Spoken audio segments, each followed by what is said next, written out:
This call is now being Global recorded. Telling. Usted tiene una llamada prepagada de Joseph Castro. un individuo encarcelado en la prisión estatal de Ironwood, Drive, California. Esta llamada y su número de teléfono será controlada y grabada. You have a prepaid call. You will not be charged for this call. Para aceptar esta llamada, diga o oprima ahora el 5. 5. Gracias por utilizar Global Telling. Hello. Hello? What's Joseph. going on, James? Hey, man, Joseph. Hey, thank you. I want to go ahead and, welcome you and thank you for calling back in. You know, it's been a little bit over a week since the last time we spoke and you were going through your journey of your life up to where you're at now. You know, how have you been? Man, I've been good. You know, staying busy. It's never a dull moment in prison. I know that sounds crazy, but between work and church and just, you know, obviously, and then trying to like maintain my own self-care, like with working out and all that stuff, you know, it's been, my time goes by fast here, bro. Man, I can't even say that I could imagine because, you know, I just, you know, the amount of time that you've been down, it's no walk in the park.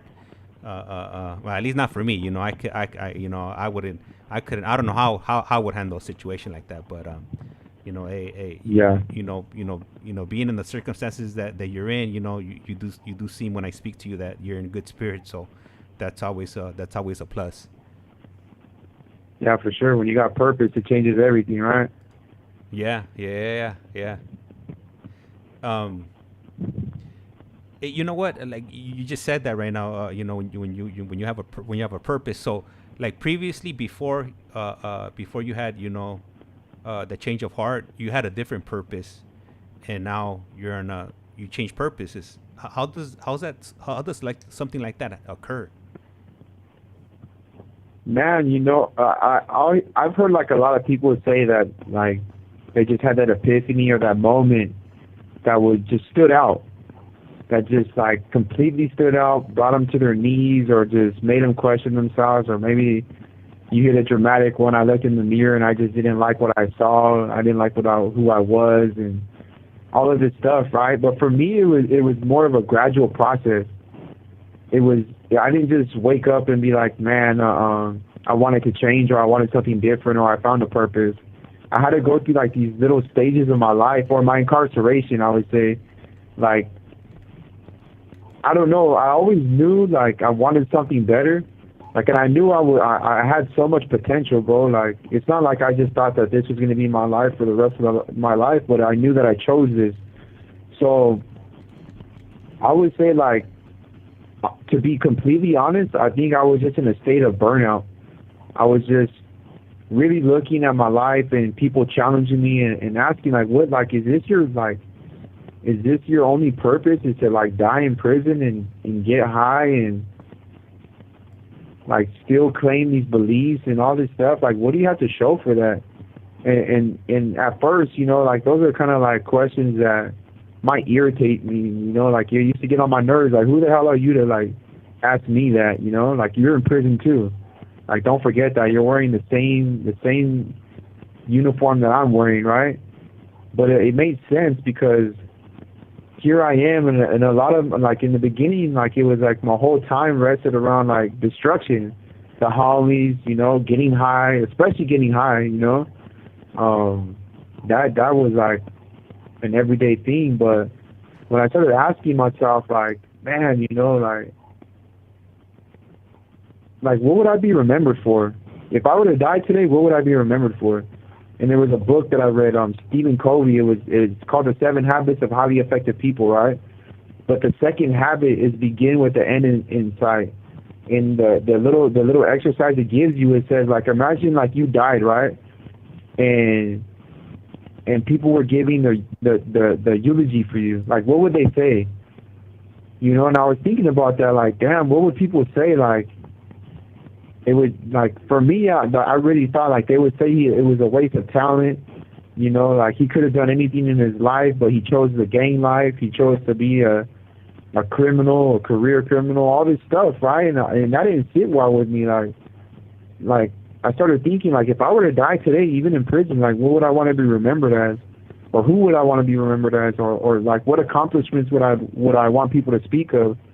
And it kind of allowed me just to, like, take a deeper look into that, and just, like, as much as I wanted to change, like, the sad part about it is you could leave the gang lifestyle, you could leave the criminal, or, like, I would say more the gang lifestyle, right? Because we hold on to that for dear life. But you could leave that.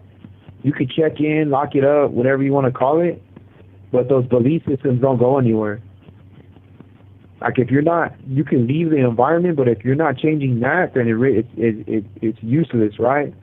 It's almost like you did it for no reason, and so you got away from that lifestyle, but mentally you're still right in it.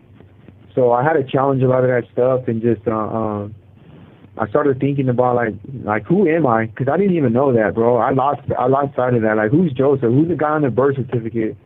I had to ask myself those questions, and then, slowly but surely, like, I started, like, getting involved with self-help. I was still using, I'm not gonna lie. I was going to church. I was still using. I was involving myself with, like, better peers, but I was still, like, in that borderline, and then it wasn't until around, like, January 2018 where I finally, like, I just said, you know what, like, I'm done being on both sides of the fence. Either I'm going to do this or I'm going to do that. There's no in between, though. Like, I have to choose. I'm going to do good or I'm going to do bad. And that's when I just challenged myself. And even then, bro, like, I think it was, like, my only purpose was to try to get out of prison.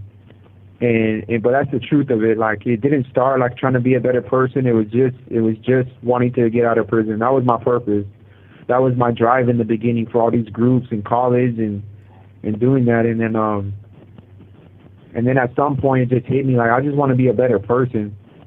Even if I die today, like, in prison, and because I have life without parole, so I mean, that means, like, death by incarceration. That's what we call it. So if that was going to be my circumstances, I wanted to be the best man that I could be, and even if it was in prison. And with that purpose, right, wanting to be the best person I could be, man, I like how I spoke in the last time we talked about, like, man, bro, I've been freer than I've ever been in the streets, and I'm in prison.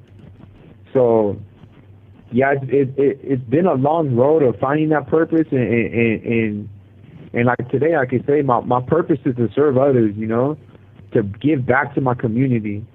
It's to, like, I know I can never I can't pay back all the harm that I've done, especially for my crime, but I could still make a difference from here on out, and not be just like this destructive person. Esta llamada y su número de teléfono será controlada y grabada.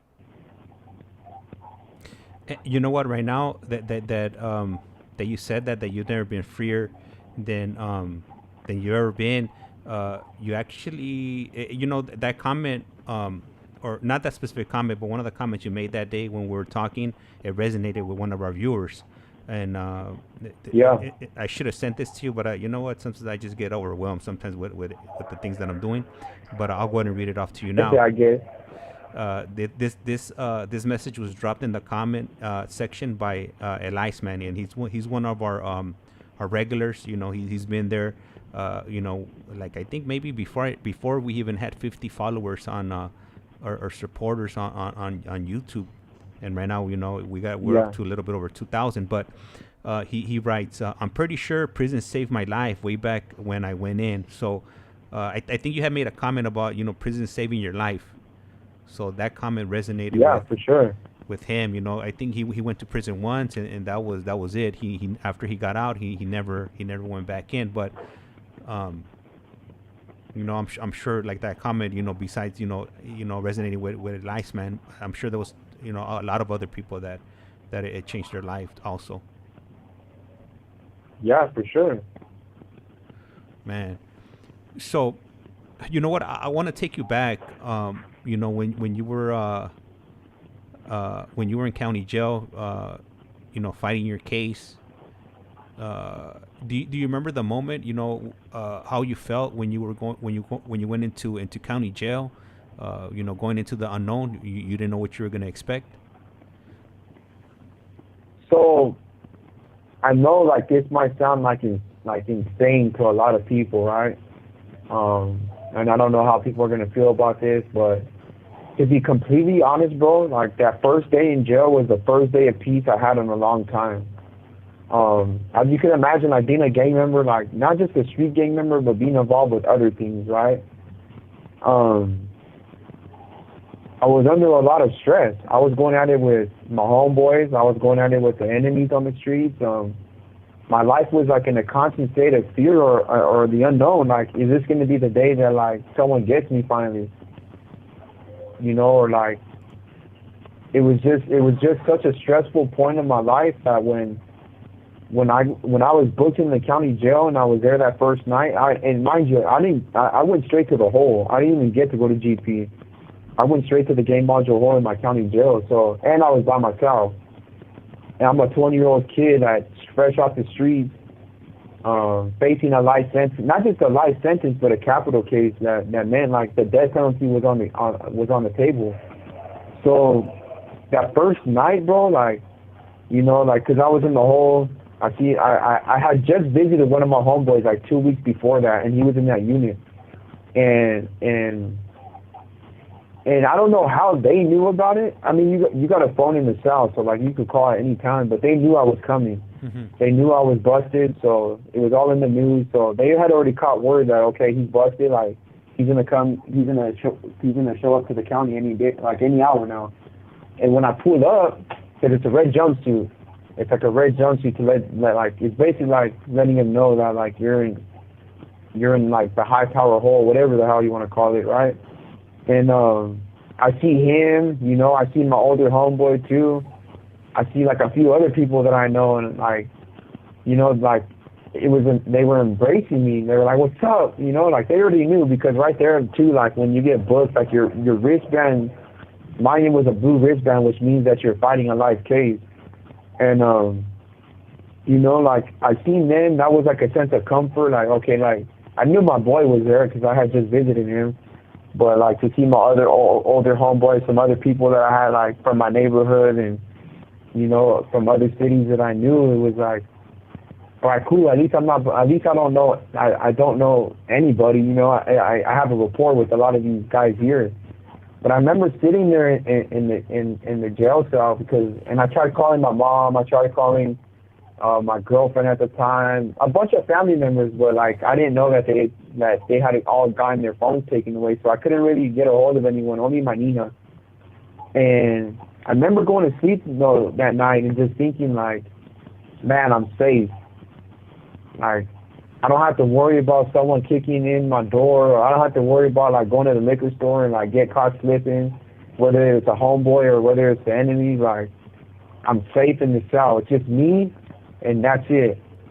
It was nothing else, you know. So, and then my neighbors, you know, they say what's up, tell me who they are, and you know, and then they shoot me the reglas for the bill or for that unit in the jail and all that stuff. And yeah, man, I know that sounds crazy, but like I slept so good, right? And this is the funny part, right? So mind you, I'm like this young kid, don't know nothing about jail, my first time in jail, and they have Gallo in the morning because mind you, this is a high power hole, so it's like everybody's a super sureño right here. You know, everyone, my student get wild right here and all this, you know, the nonsense, you know, that lifestyle comes with, right? So I remember like, you know, it's mandatory, you gotta wake up at 7 in the morning and then it's workout. I'm coming off the streets, bro, like, I couldn't even do 10 push-ups, bro. I was shot out, you know? But I remember, like, right when they called me for Gallo, they called me with my nickname, my cell number, and they're like, and mind you, I've been waking up, like, at 12. I'm, like, you know, I'm not used to waking up that damn early, you know? And, I didn't have no life out there, so... Le queda un restante de 60 segundos. I remember hearing that, like, they did Gallo, and I was just like, man, bro, like, all that peace that I had just went right away. Like, I was just like, man, bro, this. Esta llamada y su número de teléfono será controlada y grabada. And as a homie, you know, you're gonna fall into the program. So, that little sense of peace I had was very short lived. You know, as soon as I heard all that nonsense in the morning, and they're talking about mandatory Sereno workout and all this stuff. And then it was a whole different ball game after that, you know. Oh, man. Hey, I know I was about to hang out like in about 10 seconds or so. If you could call back, and then I'm gonna go ahead and read off some of these comments right here. Oh yeah, for sure. All right, man. Thank you. I'm looking forward to hearing that right now. All right, let me go ahead and, hey, you know what? I want to go ahead and thank all of you, anybody that's tuning in, listening, lurking, or whatever you're doing. You know, I really appreciate you tapping in, not tapping in. It's all good. You know, as long as you're here, you're listening. You know, that's all that matters. So, this would be the first guest coming out of where is he coming from? From Ironwood State Prison. I'm starting to expand. I'm starting to make connections into other prisons. You know, through the fellows from Centinela. You know, they're well connected throughout the state. So I'm slowly making connections. So bringing you different stories from throughout the state of California. I'm definitely excited. I could have never imagined this back. When did I start this channel? September? I think September. I want to say. All right, there it is. The prison phone's ringing. Y vámonos.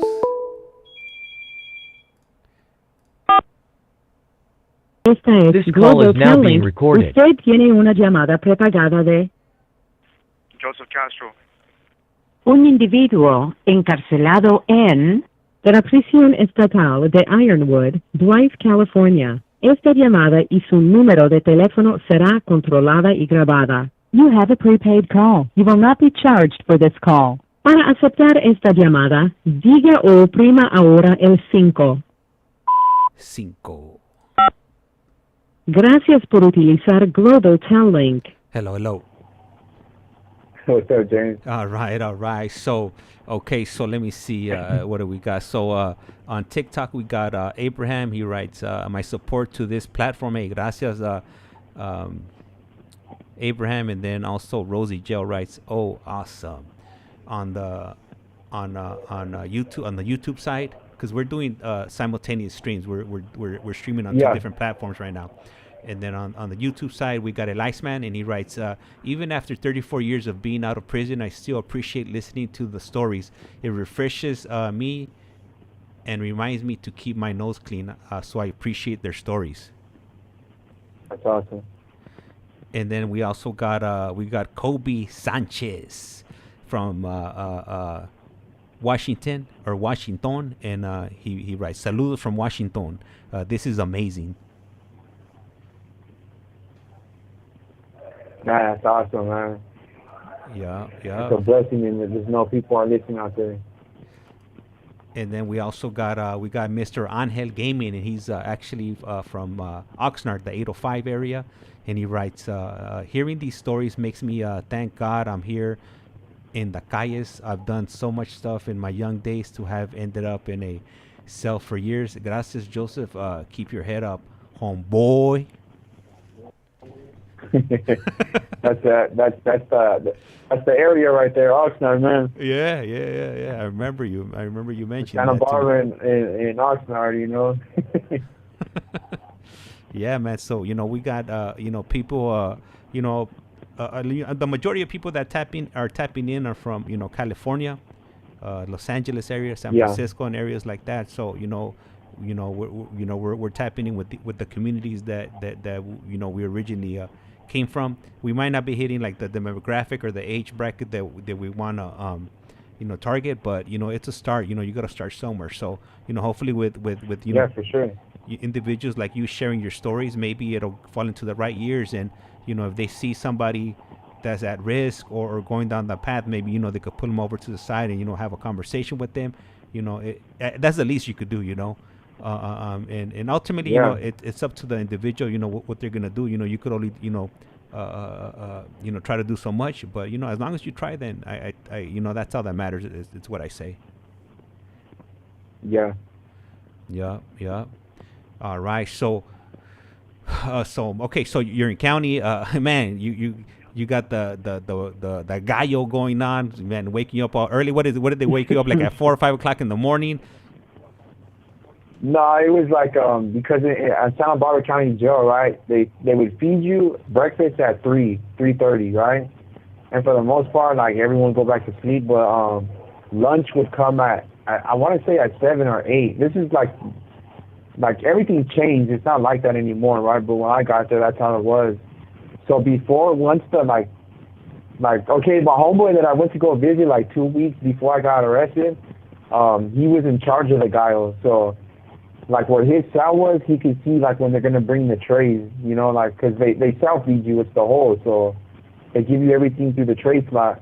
And yeah, it was like around 7 a.m. You know, like I wasn't getting up like that in the streets, bro. Like so to have to adapt to that was like it was hard, bro. And then I'm fresh off the streets from using and smoking bud every day, getting coked out, you know, taking pills, all that stuff. So it was difficult. And so I didn't like that at all, bro.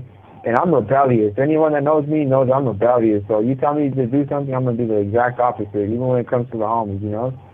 So that was hard for me at 20 years old to like be told that I have to wake up and work out and do all this crazy stuff, you know.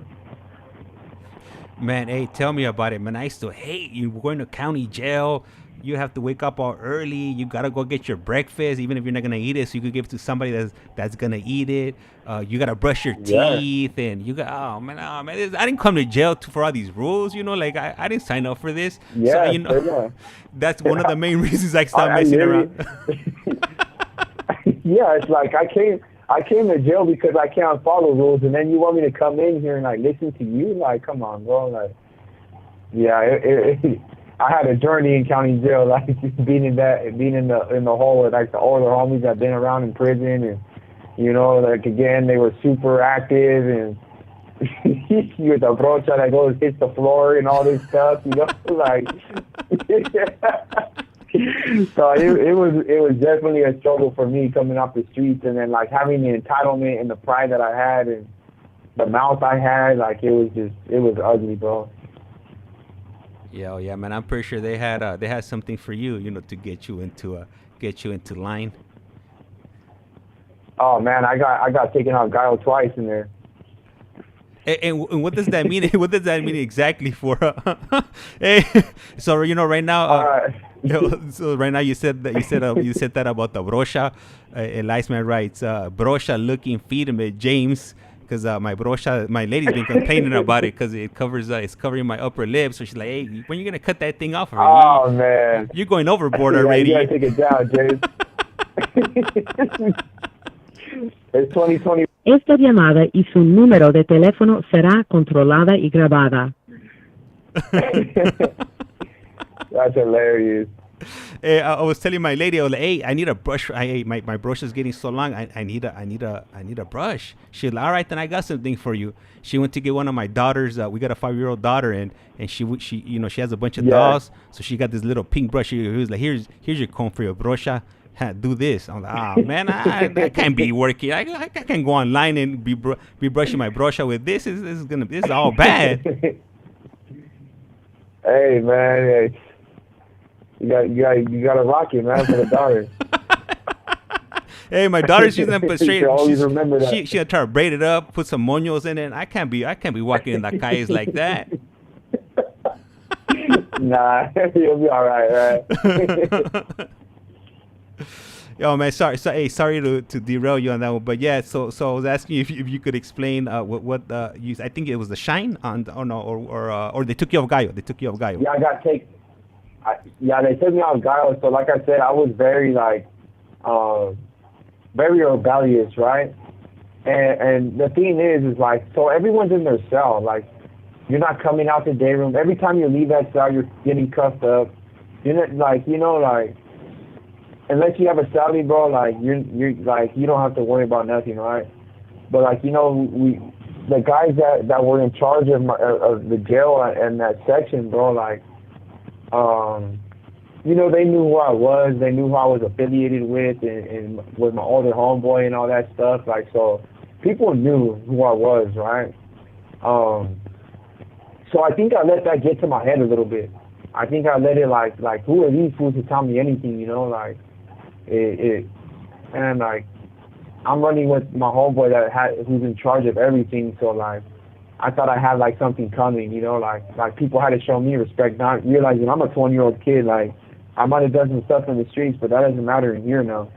You have to earn that respect, you know? So I was very rebellious, you know, like, I got into a fight with my Sally, the first Sally that gave me. He was from the rival neighborhood, and he was complaining, and I didn't even like him anyways, you know? Again, I'm fresh off the street, and so we get in a fight. I get tasered, all that stuff, you know, and then they moved me into with my homeboy. When I moved in with my older homeboy, Esta llamada y su número de teléfono será controlada y grabada. his older brother was the one I was running with in the street. So like, you know, that's how a lot of people knew who I was. And he told me straight up, like, I don't think this is the best advice, right? The first thing he showed me was how to make a knife, you know? So that was already all bad, you know? So now I have a sense of power, like if I'm not going to fight someone, I'm going to stab him, you know? And because, you know, there's no hands policy, you can't fight homie. So like, all right, if it's really that serious, then I'm just going to stab him. And so he shows me that, but then he tells me, like, he reinforces the idea that, like, man, don't let no one tell you nothing, bro. Like, if they're really about it, like, just call them on the bluff. And like, you know, like, these guys that were like older coming from prison, like, would tell me things I didn't like, and I'd be like, sell up. You know, like, if you don't like it, we'll sell up right now. Like, I'll put in a move right now, like, and I'll make a knife for you and me. Like, I'm not a punk about it, you know, like, I'm not gonna be a dick, and like, I'm not a bully, you know? Yeah. And so like, that was already like, people were like, man, this kid, man, like, and they would tell my older homie, like, what's up with him? He's wild. Like, you need to get him in check. Yeah. And mind you, this is the crazy part, James. I knew I would never act like this in prison. Yeah. I would never act like that. I knew better, but because I'm in my county and like, I guess the respect level that I have for other people, I would look down upon them. And you know, I'm from Santa Barbara County, bro. Like, I'm not saying that there's not people with the business from our county, but like, for the most part, like, I don't know. It's that realization that, like, man, you know, like, it's not like LA County, it's not like Ventura County, San Diego, or, you know, these other places that, like, I don't want to say they're more vicious, but like, you know, it's just way more going on, you know. So I always had that, like I said, I didn't want to wake up. I would stay asleep till like 10, 11, 12, skip mandatory workout, and they would ask my homeboy, like, hey, what's up with your homeboy? Like, he's not working out. Like, and then I think the first time that I got triggered is when someone said, you're programming like a PC. And that was the wrong thing for him to tell me that. And this is a person that was like, had a lot of juice, a lot of clout. And I like, you know, and that's when I called him the B word. That's a no-no. You know, I called him over the tier. I told him to sell up, put it on the tier, like, he's like, what's up then? You know, like, if that's what you want to say, then come on. You know, that's looked at down upon. You're not supposed to get at the homies like that on the tier. So due to that, you know, like, and then I was fighting because, you know, my study took off on me. So I was like, I'm not going to do burpees for that. Like, for fighting back, you're going to really break. What was I supposed to, like, just let him beat me up and ask him, like, hey, are you done functioning? You know, like, because I don't want to fight you. I don't want to get checked. So, like, hey, like, tell me when you're done beating me up, you know? I'm pretty sure if I wouldn't have fought back, they would have been like, oh, this fool's soft. Like, check him, you know? So it was like a losing situation. Yeah. So it's like, whatever. I go through that, and so I call him the B word on the tier. And now I guess that was like the last straw, like, where they were like, he politics on me and said, like, hey, he's off Gyro. They told my older homeboy to check me. He was like, I'm not going to do that, fool. Like, if he already said, like, if you want to do it yourself, come in the cell. So that was the first time, right? And then the second time, basically, okay, the first time is basically calling him out of his name. It's the homie. I'm disrespecting him. I'm making him look weak in front of the races. All that, whatever. It's like a court. It's like a whole damn court, it seems like. Yeah. You know, like a whole court process that they put charges against you, and then, like, that was my sentence. You're not on dial no more. Like, all right, I don't care, you know, like. take me off, Guy. I don't care. And then the second time was so like I told you, mandatory workout, the mandatory rutina, whatever the hell you want to call it. Yeah. So you had to sound off when you were done. So I would go underneath my neighbor. He was from Santa Maria, right? He had been a YA, been a prison, all that stuff, put in work in prison. And so I got along with him, he was my boy, right? And so when we would make a joke, mind you, like I've never been the type to be like a super serio, like just serious, like, you know, hardcore person. Like I'm me, bro. Like I don't need to be like somebody that I'm not, you know? So I never put out that vibe like I'm just super like, you know, like just how we say it, my feet make it wow, and all this nonsense, you know? Yeah. Like I think that's like the stupidest like persona to put on, right? But so when you gotta sound off when you're done, you know, and like you gotta thank the homies and the whites, you know, I would go underneath my door jambs and scream it as loud as I can.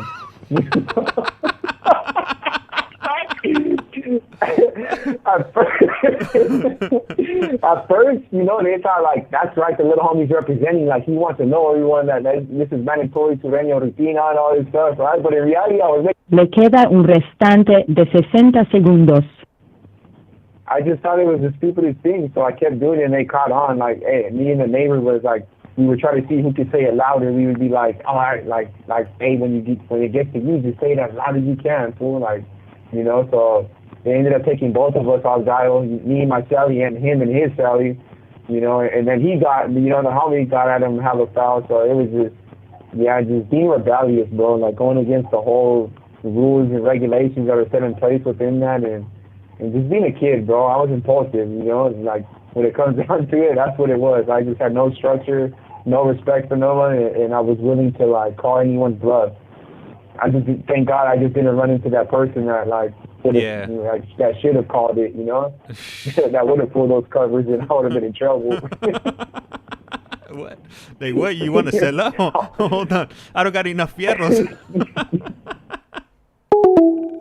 All right, so hey, I was reading the comments. Last comment we got from Eric, and he puts, "I've never been locked up, but most of most of the people I knew back in the days have done time. My primo did 7 years in Ironwood. I used to tell my primo it's hard going to work every day. Man, everything's hard. Yeah, it's definitely going to work. Man, I hate going to work. I hate being locked up. Man."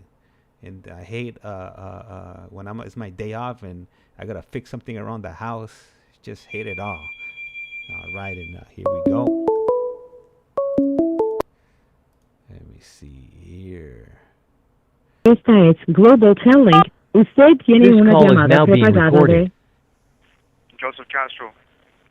un individuo encarcelado en la prisión estatal de Ironwood, Drive, California. Esta llamada y su número de teléfono será controlada y grabada. You have a prepaid call. You will not be charged for this call. Para aceptar esta llamada, diga o oprima ahora el 5. Gracias por utilizar Global Tel Link. Hello. Hello?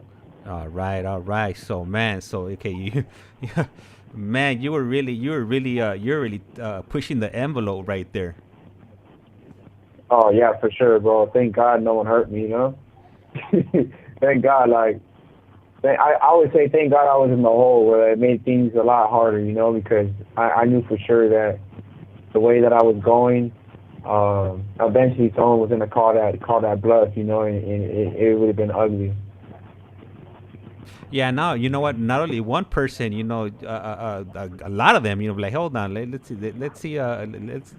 put 5 on. Let's put 5 of him, or 5 of us on him, and let's see how sure. You know how because that's what it would have been. Yeah, and you could have easily, you know, it could have gone sideways real quick. Oh yeah, and they knew I was strapped. I made that known. So like I would tell, like especially because I got put in a situation too where they said I did a drive-by shooting. So that was kind of like being a rumor circulated through the county jail, and you know that's a no-no. Yeah. And it was my own homeboys from my neighborhood, and specifically my clique, that were like pushing a hard line, and I was trying to get to the unit where they were, and I was going strapped, you know. And what tripped me about that whole situation is that it was my enemies that had my back. The people that I was actually like shooting and running up on and, you know, gangbanging against, those are the guys that were like, oh no, he would never do that. Like if he's gonna do it, he's gonna walk up on you. And I remember thinking that, like, man, like, here's these guys that, like, I'm trying to, like, kill them, or I'm gangbanging against them, or, you know, trying to hurt them. And yet, I come to jail, I'm put in a situation, and now they're the ones that have my back over my own homeboys. Like, that was, like, I think that was, like, the first realization was, like, man, what did I do all this for? You know, the very guys that I'm, like, swear that I hate are the ones that, like, that are like willing to go to war for me in battle. Like, I think that was like the first straw that, like, man, like, what did I do to my life, you know? Because that's a hard thing to, like, that's a hard pill to swallow. Like, man, that's like kind of a realization. I just wasted my whole life for what? Let me ask you. So, why do you think is it that your homies weren't backing you up? Because, like, normally, your homies are gonna ride with you whether you're right or wrong. You know, they're gonna stand by your side, and Yeah. you know, whatever happens. But in this case, like the opposite was happening. It was like you were in an alternate universe where your homies weren't backing you up, and the amigos were backing you up. Yeah, I mean, I know a lot of it in that mindset is like, okay, like if someone, like, let's just say someone from your neighborhood has something coming, you know, like, would you rather have someone else do it, especially someone from a rival neighborhood, or are you gonna want to go handle that? Mm-hmm. Esta llamada y su número de teléfono será controlada y grabada. And I know that sounds crazy, but I think that's what it was. Like, it's not that they were, like, pushing a hard line, but they felt like that was their problem.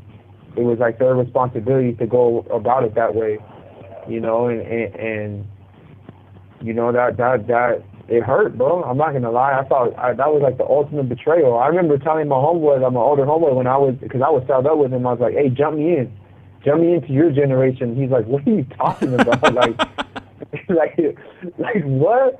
I'm like, yeah, fool, forget my generation. You know? Three-way llamada. Yeah. I didn't want to be associated with those guys, and he was just like, bro, like, just don't worry about it, like, you know, like, it's in the figure, the truth will come out. And man, bro, like, I never felt so betrayed, bro, and it hurt because I put my homeboys before anybody. You know, if you would have asked my mom, if you would have asked, like, you know, past relationships I was in, they would be like, man, he did everything for his homeboys, like, and he never got that in return. Like, he was one of those dummies that, like, wants to be so loyal to them. And, like, want to be like, oh, well, I'm not gonna stoop down to the level that other people live, or just because they don't have the same values doesn't mean I'm gonna be like that. So, it definitely was like it hurt me, bro. It hurt me deeply. Like, I could say that today. I wouldn't have admitted that at the time, but today I could say with honesty, man, that really hurt me. That hurt my heart, and it was a hard thing to, like, really just, I guess, realize, you know, come to terms with. And just for clarification, so when you asked your homie to jump you into his generation, your older homie was from a different clique from your neighborhood, and you wanted to be part of that. No, clique. He's from the same gang, same clique. Uh-huh. I just didn't want to be associated. I wanted to be like, he's the one that jumped me in now. Like, forget these fools that jumped me in. Okay. Which makes no sense, but that just shows you how hurt I was. I was just like, man, I can't believe these fools, you know, like. It was like the ultimate sense of betrayal, but, like, here I am. And this is the crazy part, James, and, like, you know, I look back at that, like, I have the audacity to feel betrayed, but I betrayed so many people in that lifestyle, doing the similar thing, you know, politicking on them or like, pushing them out, like, and even my crime, bro, like, it's against a friend. You know, it's not against an enemy. It's not against someone that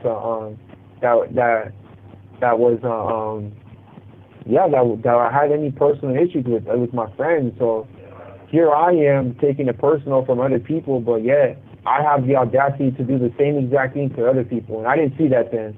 So I was a walking hypocrite. I was a walking hypocrite to everything that I was believing in, and like, I'm over there all hurt by that, but, you know, like, not even taking into account that I did the very same things that were being done to me. And when you say he was your friend, like he was like you guys were friends outside of the neighborhood, or he was your friend within the neighborhood? No, so he was from a different gang. The victim in my case was from a different gang. He was from Ventura County, and yeah, even though we weren't from the same gang, we were introduced to each other through a mutual person, you know, and yeah, man. So that's why, like, I look back at that, like, the audacity of me to like feel disrespected or betrayed, and it's like, look what you're hearing. Look what I was arrested for, you know. And so who the heck am I to like have those expectations towards other people, you know? I mean, I didn't know that then, you know. I had my head up my ass, but today I see that, like, I see the huge contradiction in that logic. Yeah, you know, sometimes you know, when you're young, you don't realize a lot of things till you get older. You know, my wife, you know, it's always you know, she would tell me things like maybe like 10, 15 years ago, and I didn't see it, but now I see it. So sometimes, you know, with time, you know, you see what other people are trying to show you. Yeah. Man, when I saw my mom for Mother's Day, the day before Mother's Day, you know, I showed her and my grandma and my sister like the tattoos that I'm removing, right? Mm-hmm. And the first thing my mom told me, like, you know, because I remember when my mom walked in on me when I was tattooing myself, when I was putting the neighborhood on my legs, and she always told me, you're gonna regret it. You know, you're gonna regret that decision. Like there's no going back now. And I remember like thinking, like, when my mom said that, like, man, you know, how many people told you, like, you know, like, there's a different way, there's a better way, and you just have to figure it out yourself.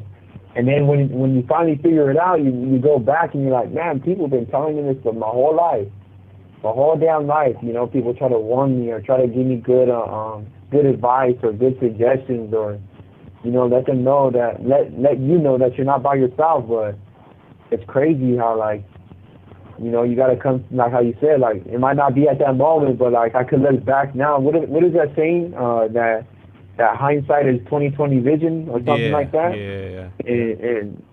And I agree with it wholeheartedly.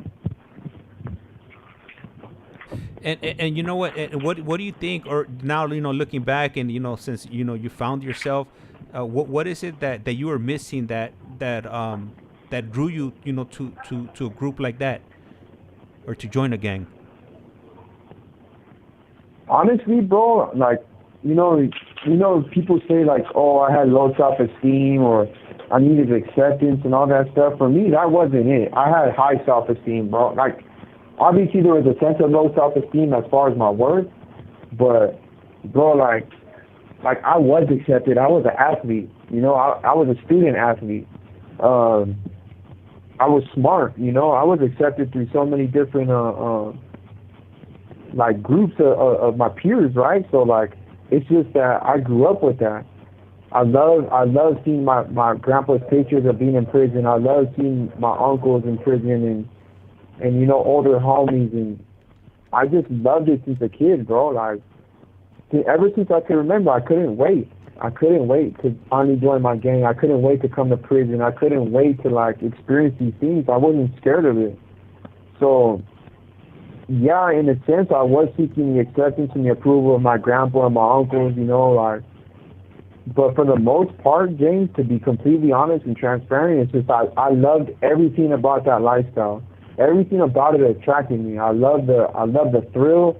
I loved being on the block. I loved the attention, you know, the respect, the fear, just the rush of committing crimes and getting away with them, and going to the enemy's neighborhood and doing whatever we were doing, and, you know, then coming back, you know, like, I know that sounds crazy, but it was a whole addiction in itself, just to that whole lifestyle. It wasn't because I didn't have these things, you know, or anything like that. Like, I think when people say that, that's kind of like surface area stuff. So I know I can only talk about myself, but when I look at that, it's, man, I loved everything about it, James. I loved everything about it. There was no ifs, ands, or buts. Like, you know, some people say they want to be a police officer. Some people say they want to be a doctor, a firefighter, or, you know, a teacher. I was right there like, what is that Snoop Dogg song or a 50 Cent song? He says, what do you want to be when you grow up? And he says, I want to be a mother effing gangster. You know, like, that was me, bro. That, like, if you would have asked me, it was like, man, I either want to play in the NFL or I want to gangbang. Those were the only two things. Anything outside of that was irrelevant. You know what? And right now that you mentioned that song, I'm gonna throw a weird fact out on that song. But did you know that was Little Bow Wow saying that? Little Bow Weezy. Nah, Little Bow Wow. Yeah, that was Little Bow Weezy. That's what they said. I read it somewhere not too long ago. I was like, what? That was Little Bow Wow?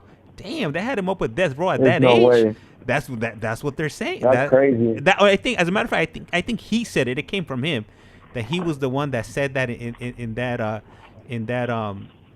don't know what kind of connection he had with Snoop Dogg or Tupac, but and I guess that's why, you know, he was rapping when at that age he was, because he was in some shape, way or form, he was connected with you know with rappers or death row. Yeah. Yep. But hey, my apologies for forgetting. Yeah, that was me, James. Yeah. Man. That's a trip, but you know what? I could see, like the lifestyle, like running up on people, or people fearing you, just the adrenaline rush, being involved in things like that. I've never been involved in any type of gang activity, for sure. But I could see where the rush and the thrills that you would get from doing things like that. Yeah. Okay. So did things ever get better for you? Did you ever fall in line and be were you ever part of whatever was going on instead of going against the grain? So I did, in a sense, right? Like I did. I still had a chip on my shoulder, Yeah. But it was short-lived, bro. So I got arrested August 13, 2013, and I was only in that unit for... Esta llamada y su número de teléfono será controlada y grabada. I was only in that unit for 4 months, and I locked it up. So I was put in a situation where, Le queda un restante de 60 segundos. I got put in a situation where I had to make a choice, bro, and... my salary at the time was my homeboy my age from a different clique, and like, to put it simple, I was told to hit him, and there's a whole backstory, but basically to keep it simple, because I don't want to be like a long drawn out story, but they were accusing him of snitching, and I straight up asked him if he was or not, and he said no, and I made that choice, I think that was the last straw. I've seen, like, man, like they want me to hurt this person, and what they're saying is not even true, and it wasn't true. I learned that years down the line when I saw a lot of people's paperwork. It wasn't even true, and I'll explain it, like, the deeper meaning that when I look back at it now, I'll tell you the deeper. Oh man, I lost track of the time right there. It looks like we had she had warned us. Man, you know what? I need to focus a little bit better over here. I need to start putting this clock over here so I can keep track better. These 15-minute calls. Anyhow, unfortunately, the state of California, or GTL, hasn't removed these the time limits, the 15-minute time limits. Hopefully, they're coming sooner than later. Hopefully, they'll be here before winter. Maybe not, maybe never, but who knows? You could only wish. It would make these calls run a lot smoother. And for everybody that's listening to the stream, whether you're on TikTok or YouTube, hey, really appreciate you. And there it is. You hear the prison phone ringing. And let's go. This call is now being recorded. Global Telling. Usted tiene una llamada prepagada de Joseph Castro. un individuo encarcelado en la prisión estatal de Ironwood, Drive, California. Esta llamada y su número de teléfono será controlada y grabada. You have a prepaid call. You will not be charged for this call. Para aceptar esta llamada, diga o oprima ahora el 5. 5. Gracias por utilizar Global Tel Link. Hello, hello. Yo, what's up, James? All right. So when you say lock it up, so you did you go to the cops and tell them like, hey, I can't be here anymore, like I gotta go, or how'd that go down? If I'm interpreting that correctly. After all that, you know, like I'm gonna be honest with you. I'm not gonna lie to you. I asked my homeboy straight up, you know, like this is someone that was a couple years younger than me. He's from a different clique. He was like we tried to get him to be from my clique, so we were close, bro. Like I know his cousin, both of his cousins. You know, they're from my neighborhood, same different clique. You know, and so I had like a good friendship with this guy, you know. But one of my homeboys, mind you, we're from the same gang. One of my homeboys from my clique shot him, and we're all from the same gang, bro. So it erupted into like a whole thing where like in my neighborhood we're all from the same neighborhood, but we're trying to like we're going after each other now because of that, and we're all from the same gang, you know. I know, and I know, like, people might be like, what the heck? Like, if you're from the same gang, why are you trying to kill each other? You know, that's how senseless it was. And so when he was my Sally, like, you know, like,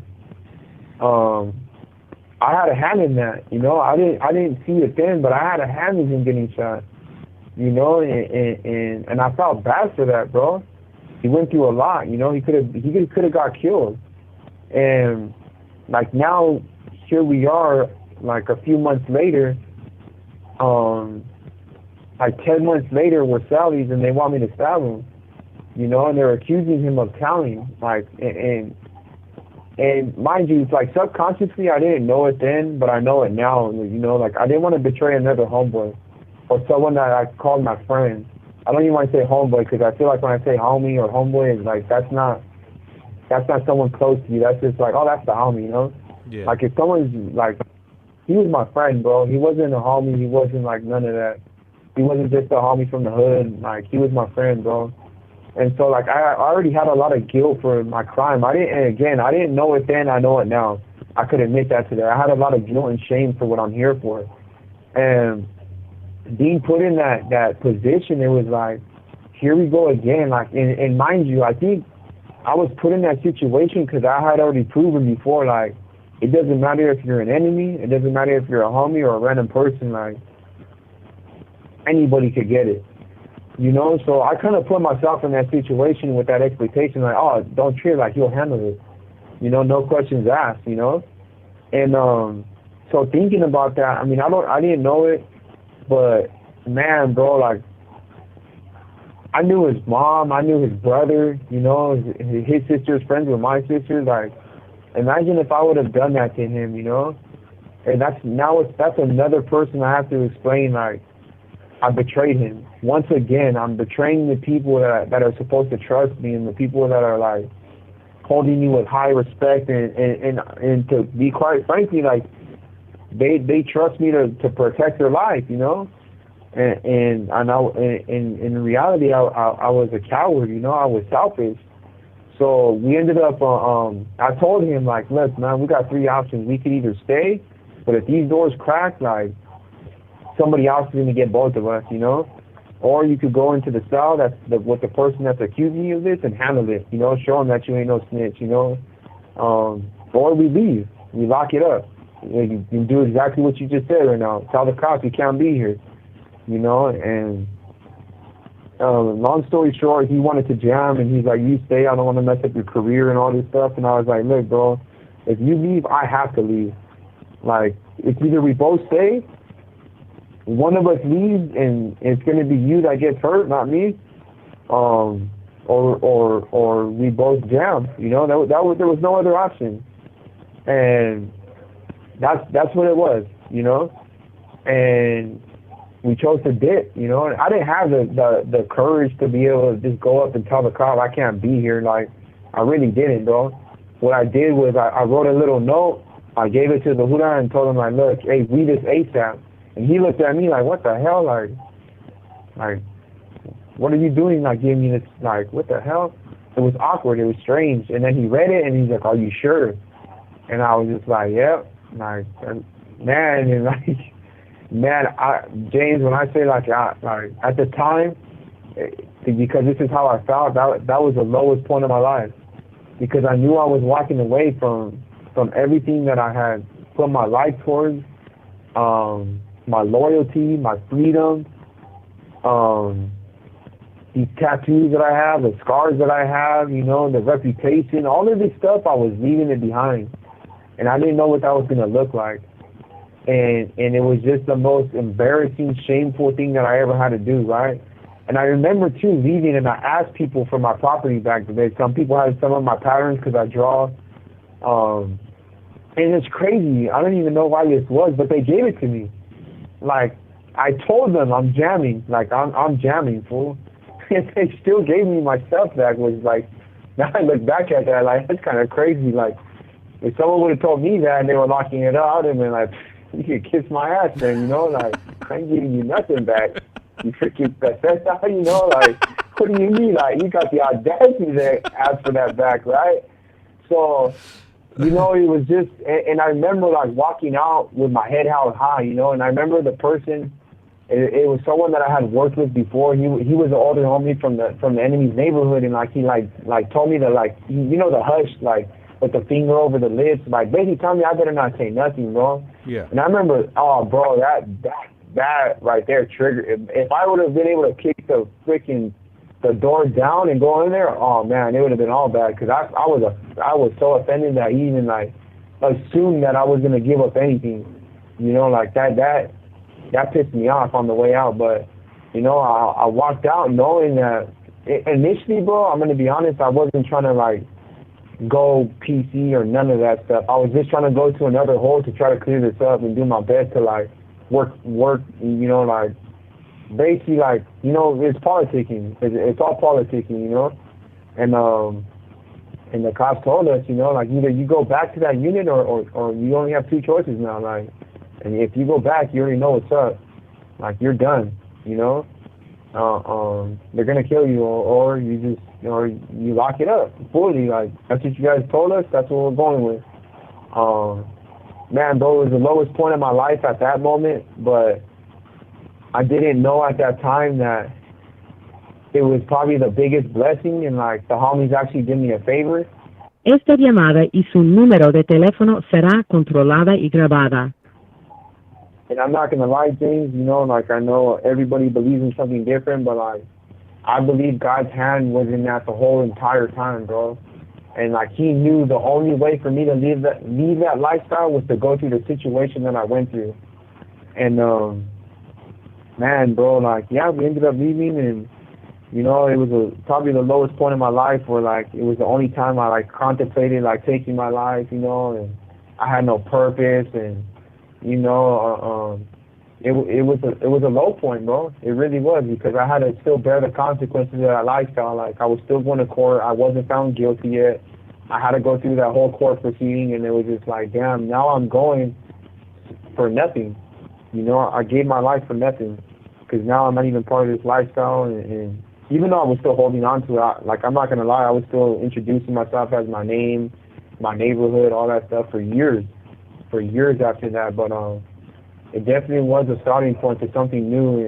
And again, remember we were talking about the purpose, like how do you find that purpose? I think that was like, I didn't want to leave, you know, but I felt like my hand was kind of forced in a sense, but it was my choice. Don't get that confused. I'm not gonna like minimize or none of that stuff, right? But yeah, man, I didn't leave to change my life, I'll tell you that much. That's why I said you could leave the lifestyle, but that doesn't mean that your belief systems, you're leaving them behind. Like I took every belief system that I still had. I still take my identity as a gang member. It's just that technically speaking, I wasn't part of it, you know. So it definitely was a tough time, bro. Hey, so when you were going to court, how did they keep you separated, or how were they able to keep you safe from, you know, because obviously at that.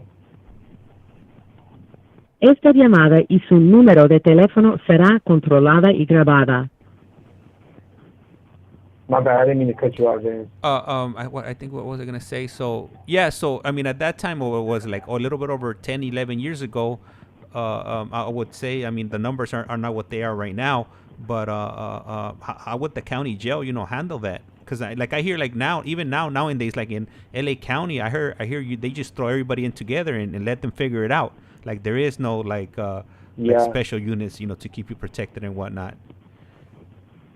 Yeah, I think a lot of that has to do with the prison system changing to non-designated program facilities and all that. But at the time, like on the bus, the GPs were in the back, the people in the hole were in the cages, and then the PCs were in the front. And for the most part, like you're kept separate. There was a couple times where I was put in situations where I kind of manipulated my way into basically confronting some people, and on a one-on-one scale, not one of me and 3 or 5 of them, where I told people look, I might be no good, but I ain't no punk, because I was still carrying a chip on my shoulder. But for the most part, yeah, I was kept separate. It was the most embarrassing thing to go to court and see these guys that I knew and shake their head and look down upon me, because it would be embarrassing, bro. It's like these guys are looking down on me, but if these doors were open, ain't nothing changed. At that time, I was still violent, At that time, I wasn't no punk, I would have came out and handled business, If I had my chance, I would have got it, But because of that keep away situation, I never really had it. So, and the thing is, James, at that time I had a lot of animosity. I remember seeing the guys that I kind of held responsible for me locking it up and all this stuff. And I told them, look, when next time I see you, you know what time it is. There ain't gonna be no fight, And mind you, now I don't feel that at all, bro. I forgave him. If I were to see him, I'd give him a big old hug and be like, man, that was the biggest blessing you gave me in my life. Okay, you guys helped me do something I couldn't do myself, But at the time, there was a lot of hatred, a lot of just that hate fueled me to keep on going. If I ever see these individuals again, then I'm gonna do what I do. And but today I don't feel none of that. I really feel like God used those people in my life to get me to where I'm at today. Because you wouldn't have this Joseph today, if none of that stuff would have happened. I probably would have had a brocha covering up my lips as well. Acting a fool, like a little kid. Man. So let me ask you something. So did you ever run into those individuals when you were in prison? So I ran into his nephew when I went to Calipat State Prison, and as soon as I seen him, I was like, okay, I can't get to your cousin because he's still GP, but I can get to you now. And that was my as soon as I saw him, because I knew him for a long time. He's my enemy, but we were neighbors when I left. And he was my boy, He was one of the ones that was sticking up for me. And then his cellie was an enemy too from a different neighborhood. So, I knew him. I've known him for years. And when I saw him initially, he said, what's up? He's assuming that, we're all on the same side now, so, there ain't no pedo, But in reality, he didn't even know that I was already plotting on him.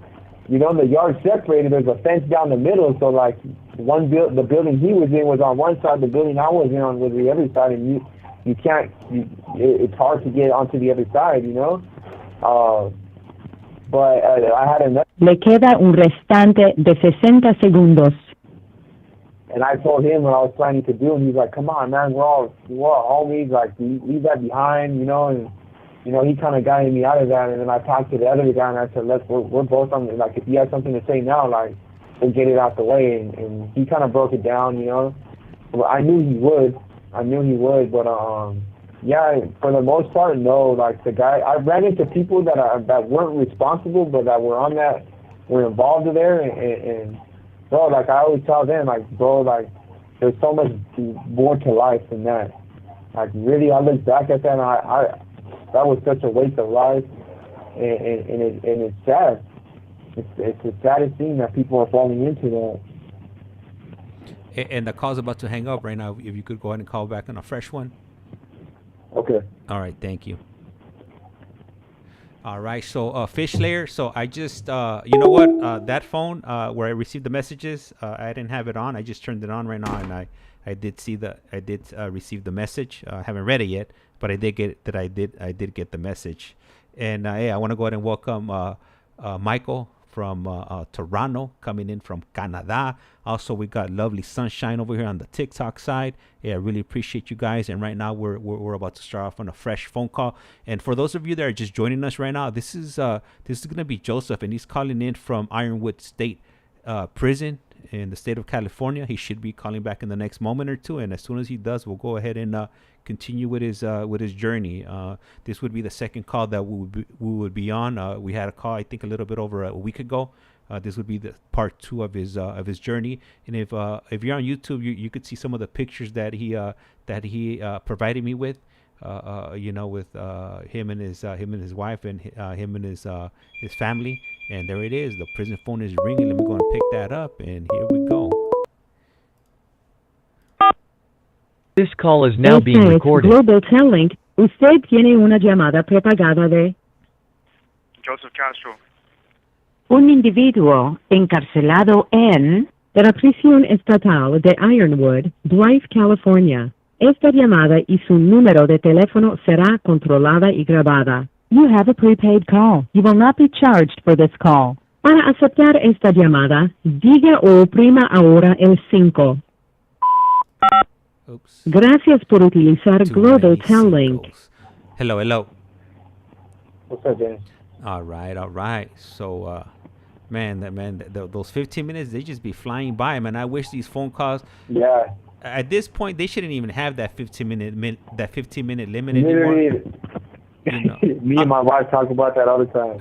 Man, I understand on the wall phones, yeah, I'm all for that. But on the tablets, come on, man, you're messing up the progress over here. We're getting into the journeys and 60 seconds.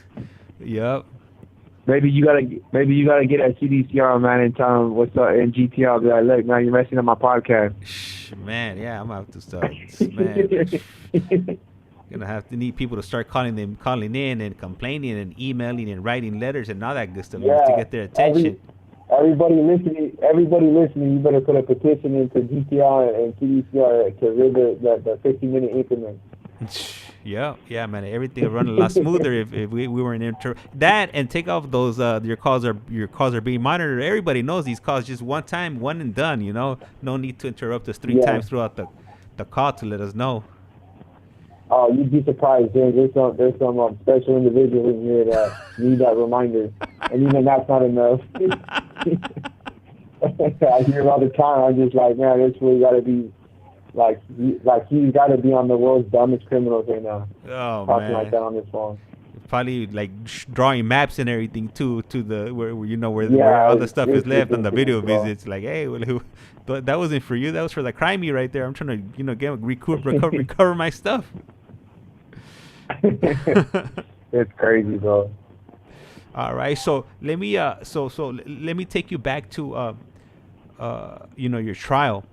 So how long so when you're in trial, did you know, like, in court, did you know what was happening? Did you understand, like, the terminology, what they were talking about? Did you have a paid attorney or a public pretender? I had a public defender, right? And so one of the first things too, okay, like, remember I was telling you, one of the first things my older homeboy taught me is how to make a knife, right?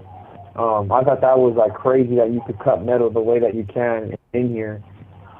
It just kind of, like, it shocked me, right? But the second thing that was important, that was always pushed to me, like, from the homies, right, is that you have to do, like, because, like, you could ask for case law in the county. So, like, in my county jail, like, you put these yellow slips in, right, and you request case law, and the students from Santa Barbara City College, they actually send it to you. And so that's how you study.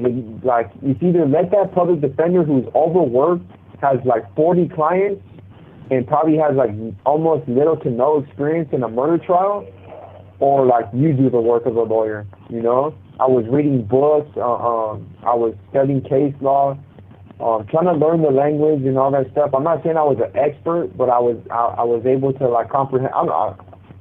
I don't like to brag or nothing, but like I'm a pretty sharp individual, right? I'm not like uneducated or any of that stuff, but like I'm pretty like I could comprehend things, right, if I put my mind to it. So I did a lot of studying over the years, the 3 years that it took to go to trial and all that stuff, and I'm not saying that I was like this expert lawyer, but I did understand to a certain extent of what was going on. And I was assisting my lawyer in a lot too. So, go ahead. No, that was it. That was it. Oh, okay. When you went to trial, how long did it take for them to deliberate for them to figure out whether you were guilty or not? So the deliberation took about 2.5 days. So technically speaking, we started jury selection like February 2015. The trial actually started, I want to say, man, bro, I want to say,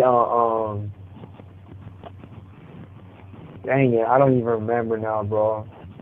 I want to say it started October, because in October 2015, SB 261 had just got voted into legislation. So basically saying that if you were a youth offender, then you have a board date and all this stuff. And so they offered me 25 to life before I even went to trial. Mm-hmm. But I didn't take that. Obviously, I was going to take it all the way.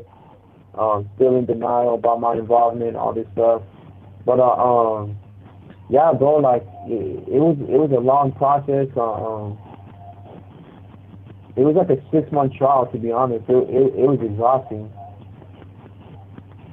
But it took 2.5 days to deliberate. When the trial commenced, it was Monday, Tuesday, and Wednesday, like I don't want to say afternoon, maybe around like 10 or 11, the jury came with the verdict of guilty on all counts.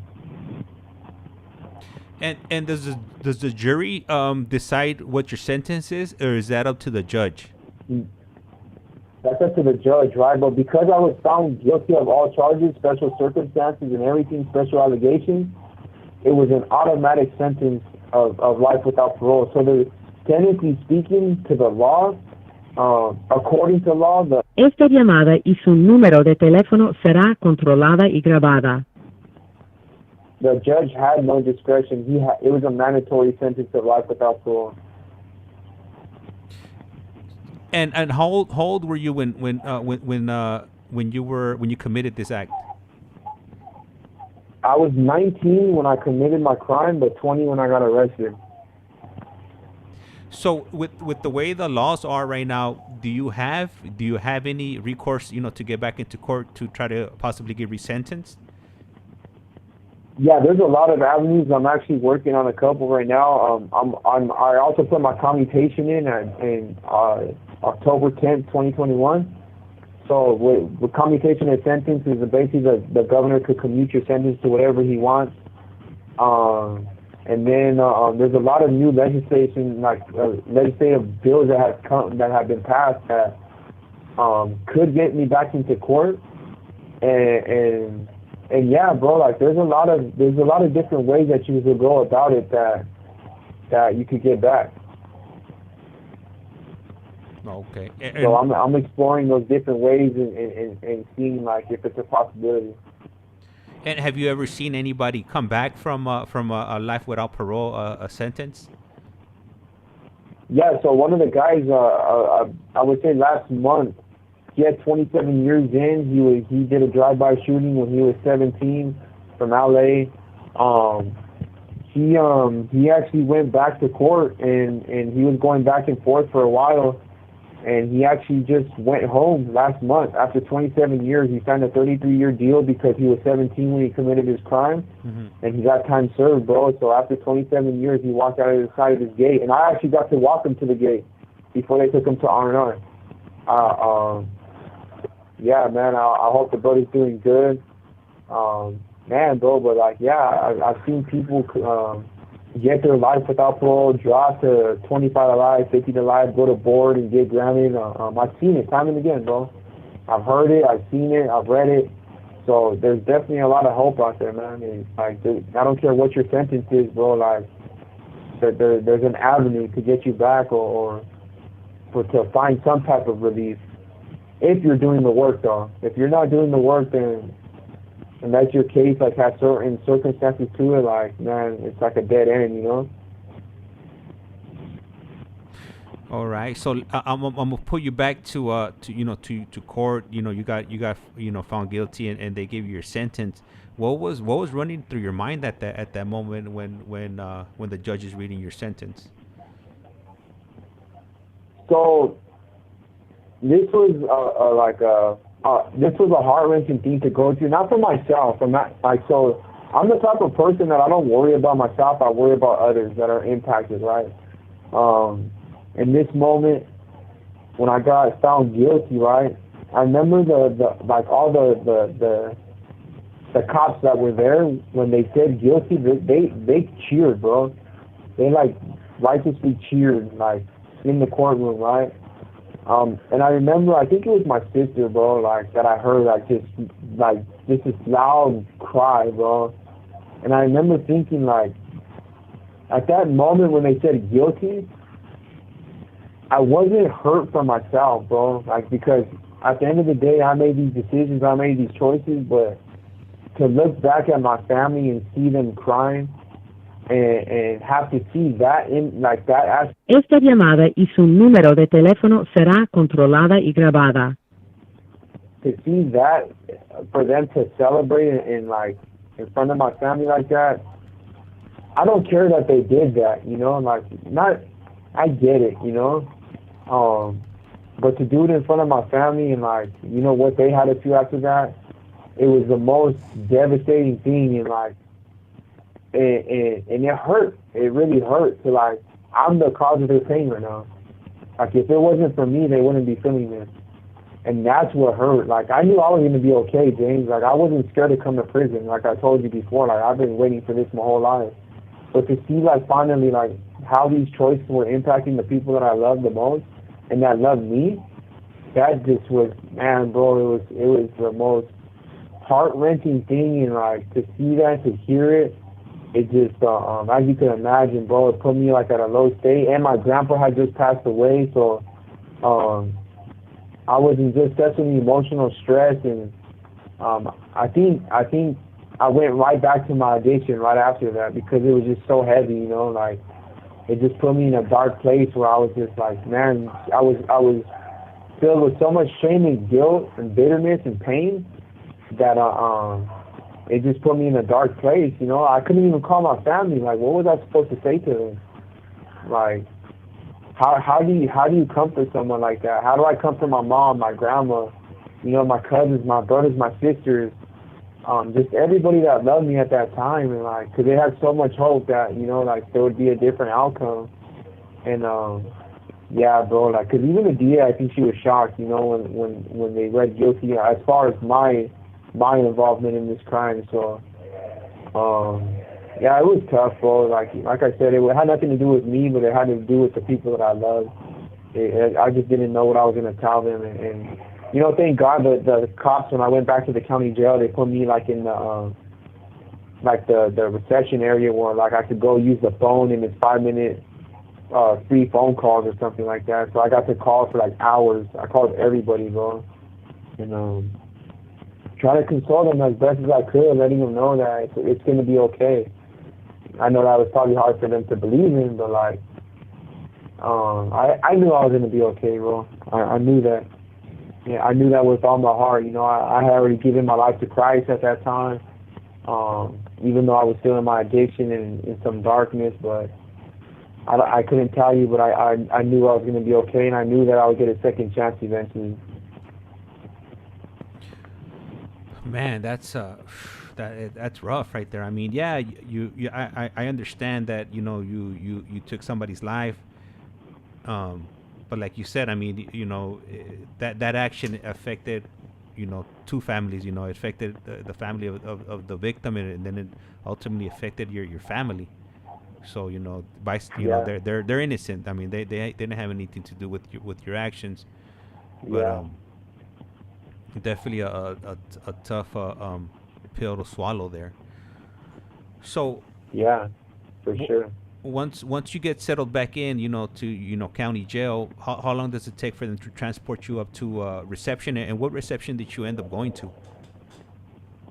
Well, it took a while because I still had an attempted murder case, and then I had 2 in-house possessions in county jail of drugs. So I had separate cases that I still was fighting besides the murder. And not only that, there was other cases that, technically speaking, weren't prosecuted, but they were holding them against my head. Le queda un restante de 60 segundos.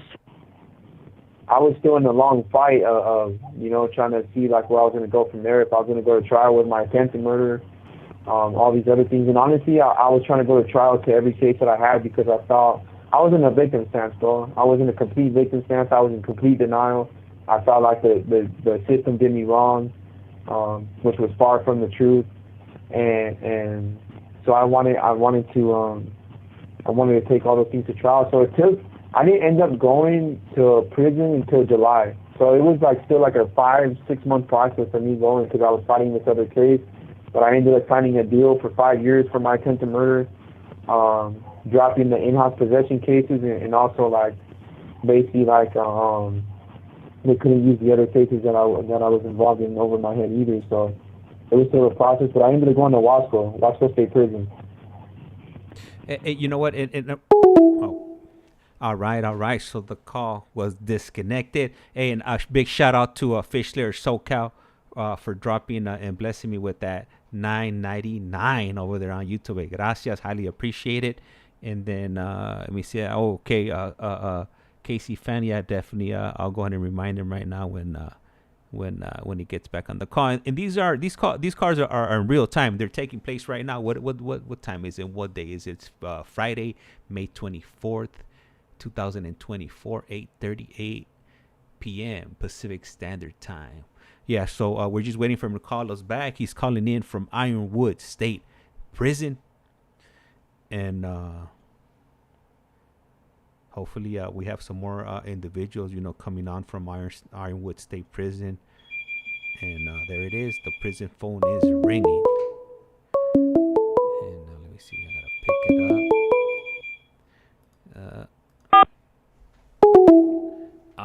All right, that was a dud right there. And once the phone rings again, we'll go ahead and continue and get on with it, man. Let me see, man. I can't even believe it's already. It's about to be 9 p.m. Where has my whole day gone? Just flew by today. Good thing I'm gonna be off for the next few days. I think I'm gonna be off 4 or 5 days this week, so I'm definitely gonna be able to bring some more journeys your way. I need some water. Do you do income tax?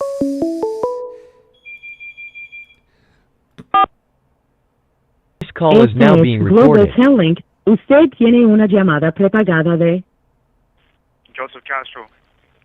un individuo encarcelado en la prisión estatal de Ironwood, Drive, California. Esta llamada y su número de teléfono será controlada y grabada. You have a prepaid call. You will not be charged for this call. Para aceptar esta llamada, diga o oprima ahora el 5. Gracias por utilizar Global Tel-Link. Hey, Joseph. Hey, thank you for What's up, calling bro? back. Hey, so I just wanna maybe I didn't tell you, or maybe I did. I don't remember. Like I said, I don't remember what I did yesterday. But whenever you're sharing your journey, like if when somebody comes up not breathing or things of that nature, if we could use like maybe like unalive them or sleeping with the fishes or things of that nature, just because sometimes these conversations are monitored and they could especially on TikTok. On TikTok they're a little bit restricted just because they cater or a lot of younger folks or younger kids are on there.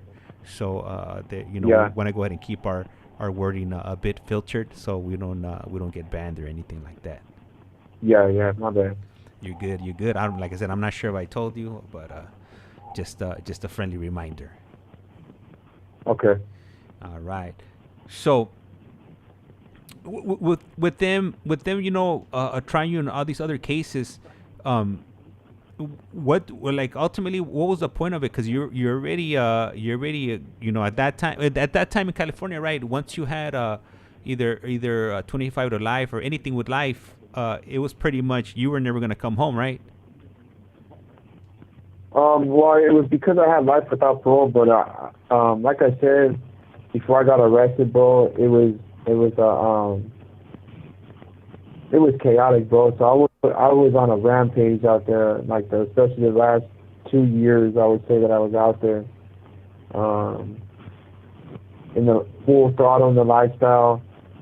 Like I told you, we were going at it with our own homeboys, you know, trying to hurt them, and then the enemies, and just it was just a lot, bro. So I was involved in a lot of stuff. So I think obviously we know about statute of limitations. So before like a certain statute of limitation was reached, and I was still going through trial, they charged me with okay, the in-house possessions were still pending.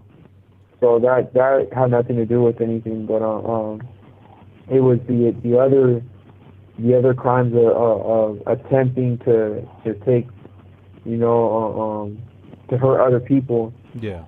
Those were still, they were still within the statute of limitations to charge me, and I think maybe, I'm not sure, you know, like I'm not the DA, I could assume these things, but I think maybe as a protective factor of making sure that I at least don't get off scot-free, just in case, like, and I wasn't, I knew that, you know, I knew I was still going to be guilty for certain charges, but just in case, I feel like it was a backup plan to make sure, because there was no fighting those cases at all, you know, and they were going to be, those could have been easily life cases as well. So I think it was just a security blanket, to be honest. Just in case, like, the jury did not come back with a guilty finding, or for whatever they could have came up with. I don't know if there was a fear that maybe, like, I might walk away. I'm not sure, bro. At the end of the day, I'm responsible for all these crimes I committed. You know, I take responsibility. Like, I get it. You know, like I said, I was in the victim stance before. Like, you guys want to throw the book in every crime that I've done, then I want to take it all to trial, and I'm going to spend the taxpayers' money. That was my mindset, to be honest. But today I see it's irrelevant, you know, like, that's the life that I was living. I have to take responsibility for that. There is no excuses. I could say, oh, the system was working against me, it was racist, it was all this and that, but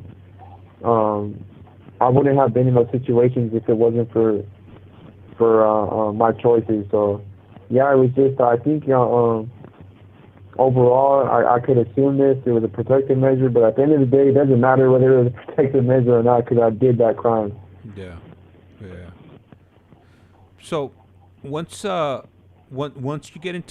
go to reception and you settle into prison, what's the experience like? Is it, because I know you mentioned earlier on that you wanted to go to prison. So was it all you expected when you got there?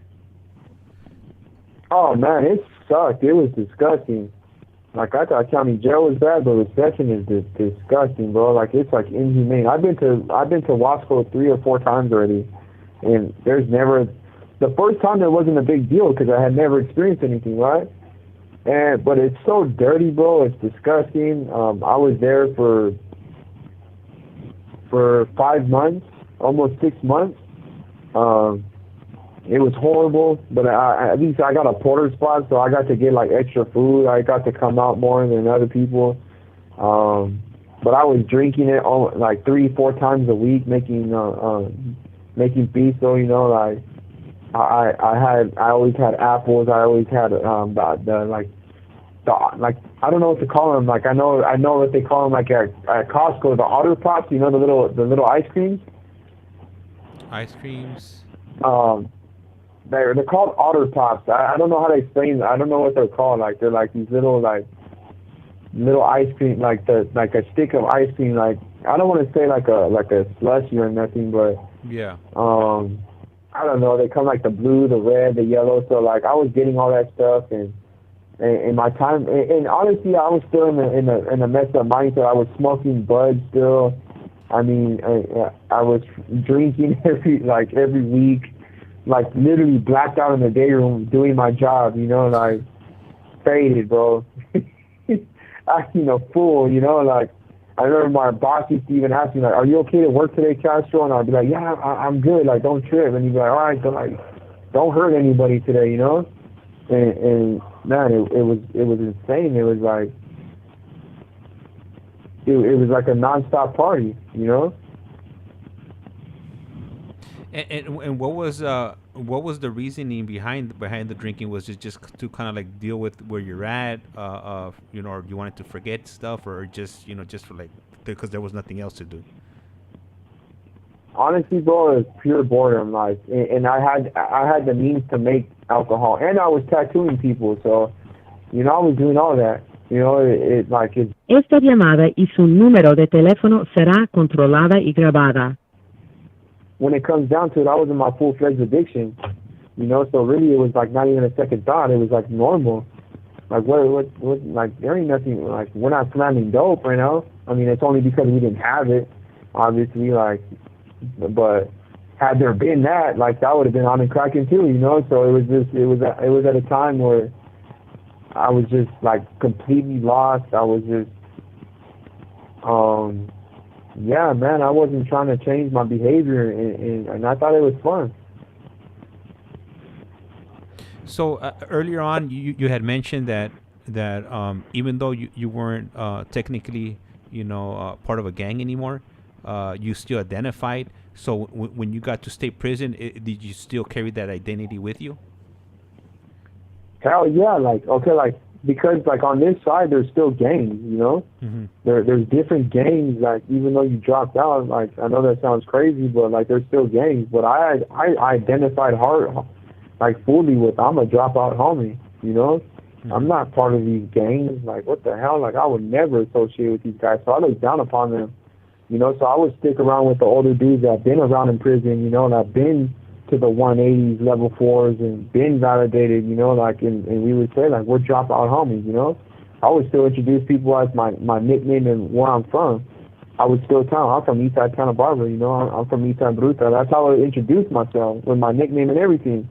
But I'm saying that I'm not a gang member, but I'm still holding on. I was, again, a walking contradiction. Like, okay, I'm not a gang member, but I'm still holding on to that identity. And, you know, still, like, if someone came into my shop, like, hey, like, I want to see your paperwork. Here's my paperwork. Let me see yours. Like, and if you're here for something weird, then you can't live here. You know, I wasn't going to live with another race. I wasn't going to live with a white. I actually, the whites, I would have lived with someone that was white. But a black, I wasn't going to live with someone that was black. You know, still holding to all those rules that they teach you when you come in here, you know. And I carried that for the first couple of years. Like, I wouldn't have done any of that stuff, you know, until like I started challenging those belief systems. Like, do I really believe that? Is that really mine, or is that somebody else's? And it took a while to break that stuff down and realize that, man, a lot of these belief systems that I was holding on to weren't even mine. It was passed on to me, and I just took it willingly. Esta llamada y su número de teléfono será controlada y grabada. But yeah, I wasn't technically in a gang, but I was still thinking full-fledged, like a gang member, a criminal. I was still selling drugs, buying drugs, doing drugs, tattooing, drinking, you know, getting away with fights, all that stuff. So nothing had changed. Absolutely nothing. Only the environment. That's it. Yeah. Man, so you know, once you got there, you know, you're still, you know, partaking in you know, in all these activities and whatnot. At what point, when was the turning point when you're like, man, enough's enough, you know, I'm here, like, and I don't want to continue doing the same things that I've been doing for X amount of time? Man, I think it was in Calipat. I think 2017, towards the end of 2017. I joined a lifers group in September. I started doing this prep course, which is like you do it in your cell, like you do it on your own time. I got involved with college, and I think sociology and psychology made me like really open up my eyes to like how ignorant I was. Like it was just like, damn, I see the world through this tiny little this lens. It's so narrow, and like I don't know a damn thing. You know, and I started challenging a lot of these things, and people were holding me accountable, challenging me. My mentor, Scott Bunnick, was on my ass consistently, like, just telling me what the hell am I doing. And I had a lot of people, bro, from the church, from the groups, just everywhere around, bro. They were just like, man, if you just, like, get rid of your addiction, get rid of the nickname, get rid of this and that, like, man, you're going to have so much power, you know. And it took a while. But it was that reoccurring people telling me, like, bro, your life has value, your life has worth. You just got to find it. And I know the first responsibility that was ever put on my plate was facilitating groups. It was anger management. And facilitating that anger management group, I learned so much, and people were trusting me with their work and their secrets and stuff. So it gave me a sense of purpose. Like, again, it wasn't just a one-time thing. It was, like, continuously, like, okay, like I was facilitating that group, then I started facilitating another group, then I'm praying in church, then I'm reading scriptures in church, I'm doing everything I can to study for my midterms and finals, I'm getting good grades. Like, it was all these things that, like, and then people start asking me for insight, for help. I started facilitating lifers group, I started facilitating AVP. Like, there was so much stuff that finally I was just like, you know what, like, I need to be all in with this. Like, I've been walking both sides of the fence my whole entire life. I want to be a gang member and play football. I want to be a gang member and coach kids at the Boys and Girls Club. I had to choose finally in 2018, man. I always say January 2015 or January 15, 2018 is finally when I was like, that's the last time that I slammed heroin. It's the last time that I involved myself with quite frankly, you know, with the bullshit. I let it all go. And I was all in with this lifestyle now, and I was just like, okay, like, I'm not going to go by my name. The thoughts still come up, the beliefs are still there, but, like, how do I find these coping skills to make sure that I don't go back to the... And it was an ongoing process, and it's still an ongoing process, and that's 6 years later, you know? But, yeah, man, I just went full throttle with it.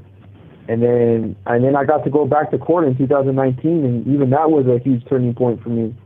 You know, that it was a reminder that there's no going back. You know, I got to get baptized. I went back to the county jail, got baptized, and then I read a victim's impact letter to my victim's family. You know, something that I didn't do before. So,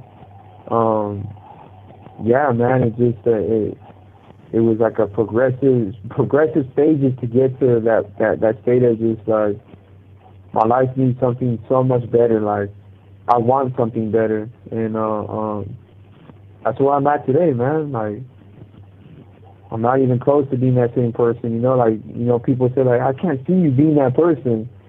I'm like, thank God, you know? Le queda un restante de 60 segundos. Hello? Yeah. You know what? So I was talking to my wife earlier on when we were getting ready to, you know, step out. And I was like, hey, Joseph's wife sent me some pictures. And then the first thing she was like, does he look like a gang member? I was like, nah, he doesn't. He's like, man, all these guys that you bring on, none of them look like gang members. Like what's going on? Like, they're nothing like I managing them. Yeah. Well, you know, like, if you saw the old pictures, you'd be like, oh, yeah, yep, that makes sense. Yeah.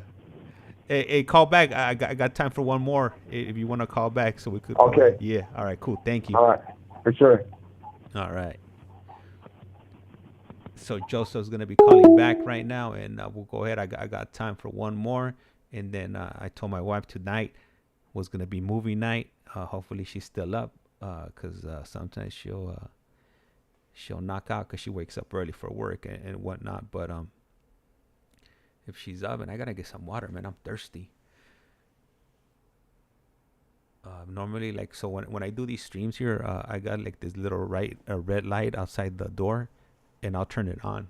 And do I have it turned on right now? No, I don't. Yeah, no. Is it on? No, the light's not on. But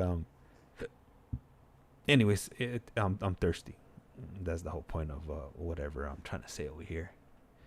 And let me see. Let me put the timer, and there it is, right there. Okay. Esta This es call is now Global being Talent. recorded. Usted tiene una llamada prepagada de Joseph Castro. un individuo encarcelado en la prisión estatal de Ironwood, Drive, California. Esta llamada y su número de teléfono será controlada y grabada. You have a prepaid call. You will not be charged for this call. Para aceptar esta llamada, diga o oprima ahora el 5. 5. Gracias por utilizar Global Talent. Hello. What's up, Jay?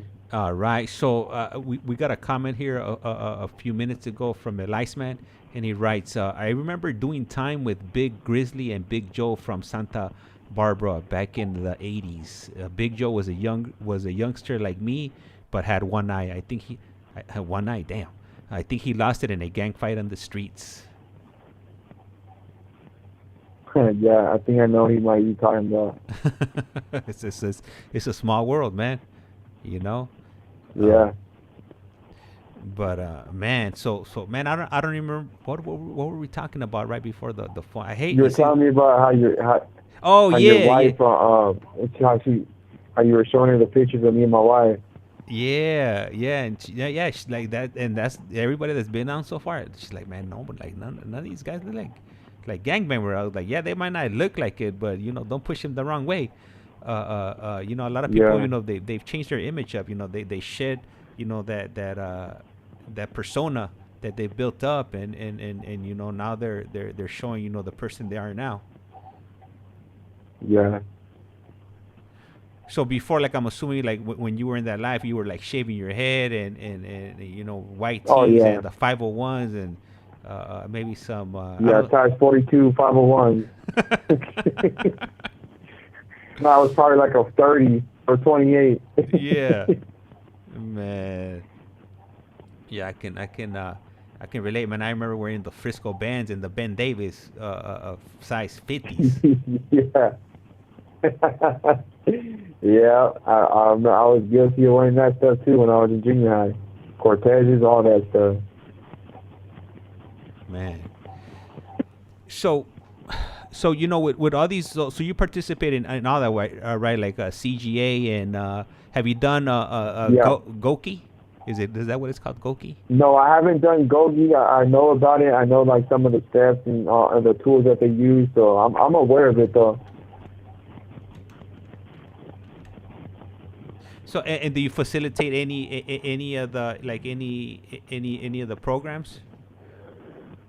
So yesterday I facilitated Lifers group. So I gave like a breakdown on how to explain how to break down insight.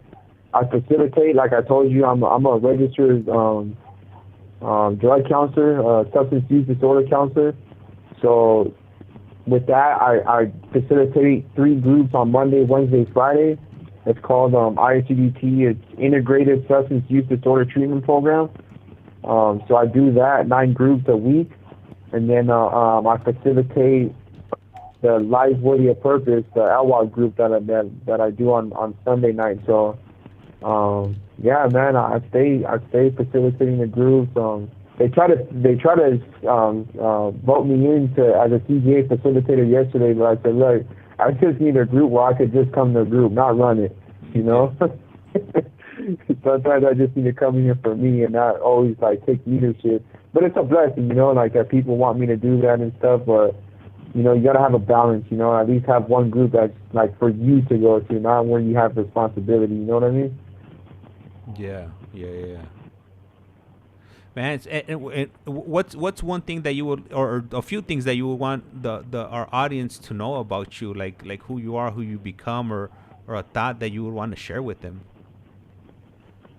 Well, I mean, for me, like I'll always give credit to God for where I'm at today. You know, if it wasn't for God intervening in my life, I wouldn't be here. It's not because I'm this awesome person. It's not because like who I am or I'm deserving, right? Like it's solely by the grace of God, bro. Like, and I know that today. Like I'm confident of that. No one could tell me anything different, right? But in that, bro, like even like being a drug counselor in prison, right? You know, I always mess around with people. Like when they ask my CDC number, I tell them 16531I, and that's my registration number for being a drug counselor with the ACCBC certification. Esta llamada y su número de teléfono será controlada y grabada. But I know for me, like, okay, like I feel like God's put this purpose in my life to serve other people because I can relate to the people that are struggling. I don't judge people. I don't look down upon them. If you're addicted to drugs, if you're still gangbanging, if you're still walking that line, if you're in that lifestyle, you know, like, I get it. You know, I've been there. You know, but what I could do is empathize with you and show you. Like, I could tell you everything, but I could show you there's a better way because I live by that, right? So that's the biggest thing of my purpose is just to give back and show people. You know, because I always have people telling me, like, what I should do, but they weren't showing me that. They weren't good examples of that. What does that look like? What does it look like to be a good man, you know? So I would say, like, that's an important aspect of my life. You know, I just want to give back in every opportunity, especially with my victim no longer being here, bro. Like, he should have had the chance to change his life. He should have had the chance to still hug his mom and to drop out of his gang and to get sober and become a counselor. He doesn't, bro. Now, I don't take that lightly. That's something that really drives my behavior today because he should have been here to do that, bro. He shouldn't have been robbed of that opportunity. So every chance that I could get to, like, speak life into someone, to lift them up, I'm going to do that. Whether that's through the church, you know, because I'm also part of the church. I'm a deacon for the church here. You know, which basically just means a servant. You know, I do whatever I'm called to do in that moment on Sundays or throughout the week, whether it's prayer, whether it's giving a message, whatever, you know. But as a counselor, a mentor, you know, I'm there to listen to people. As a facilitator, you know, like I'm there to teach people, like, knowledge that I have.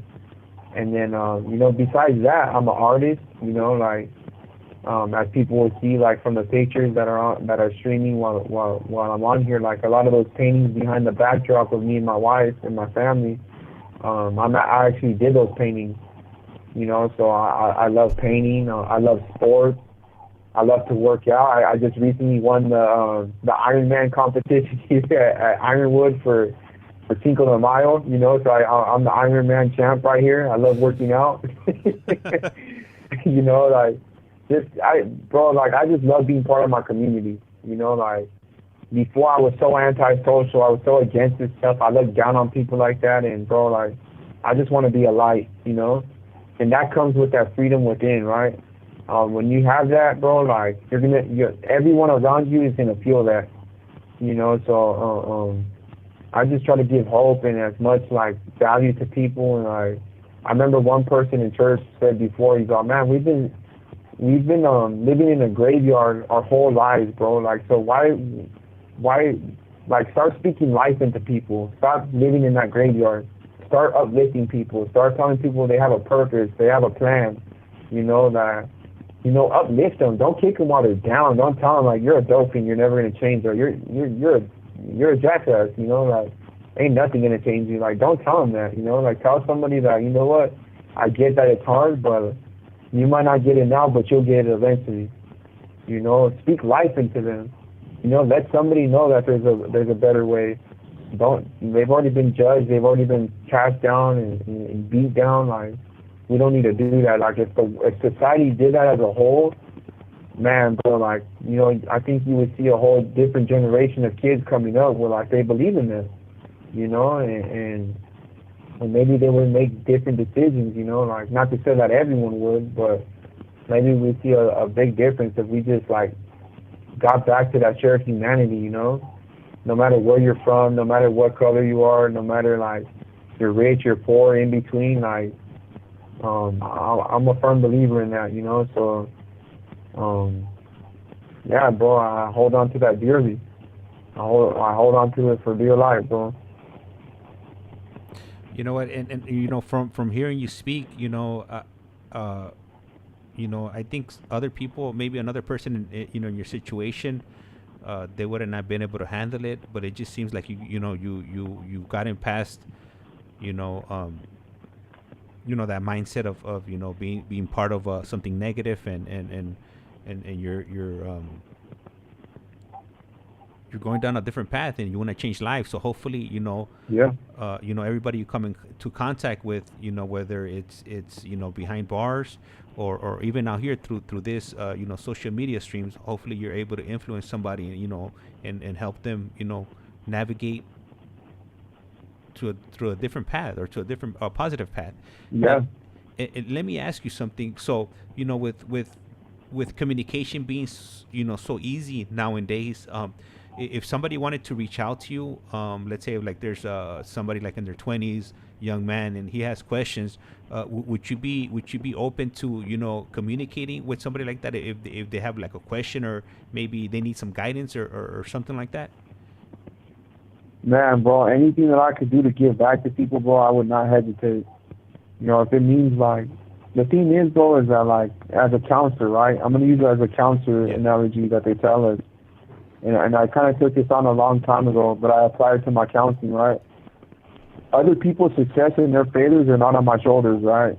But that's not going to stop me. Like, if say I give you everything, I give you, like, all my knowledge, all my wisdom, everything that I've learned over life, in the hopes that you use it, right? Whether you use it or not is not the purpose, right? It's the fact that I gave you something. Now it's on to you. It's on you whether you use that or not. I'm not going to take it personal if you don't. I'm not going to take it personal if you continue the lifestyle that you're living, right? But for me, I'll go far and beyond for people to know that there's a better life, though. And not only that, but I could point to so many other people that are telling the same thing. I'm not the exception. I'm not like the anomaly to that. There's so many other people that I hang out with that were telling the same thing, and that would be more than willing to even join me in talking to them as well, So if there was anyone out there, like, especially like that's lost or needs to be heard or listened to, like, I get it. I've been in your shoes, because that's what people did for me, bro. And that's why I'm here, because people like heard me and supported me and told me those things, So I know how important that is, because sometimes you might be the only person that tells that person, look, bro, you got, or if it's a female, like you might be the only one that tells her, like, him or her, like, hey, you got a lot of worth, you got value, So yeah, I wouldn't hesitate, man. Like, 'cause I know what it feels like to feel lost. I know what it feels like to be broken and without hope, That's great to hear that. And the reason I was asking, because a lot of our viewers, or not a lot of viewers, but some of our viewers, they might reach out to you, and they might ask you a question, or they might just drop you a positive comment, just to keep on doing what you're doing. So sometimes these gentlemen, when they get back to me and we speak, they'll tell me like, hey, so and so from the chat is been sending me some positive messages, and it's something that they weren't able to get in the past. So it is nice just to have a variety of people to speak to, and hear different things. So that's the cool thing about social media nowadays, if you use it in a positive way. For sure. And that's the way I want to use it, to help it benefit us, you, me, or anybody listening. Yeah, for sure, man. It's a domino effect, right? We all need each other. Like, that's the thing I love about CGA. It brings a bunch of people that probably would have never talked before, and all of a sudden you start seeing the similarities instead of the differences, and you're like, damn, it's like he's telling my story, or maybe she's telling my story. I don't know, whatever it is, right? Yeah. But you start seeing that, man, you're not the only one going through this, and yeah, it's a blessing, man. Man, we're about to get hit with that 60-second reminder. Esta llamada y su número de teléfono será controlada y grabada. Any shout outs you want? There it is. Yep. Any shout outs any recognition or anything you wanna give out The microphone's open. For sure.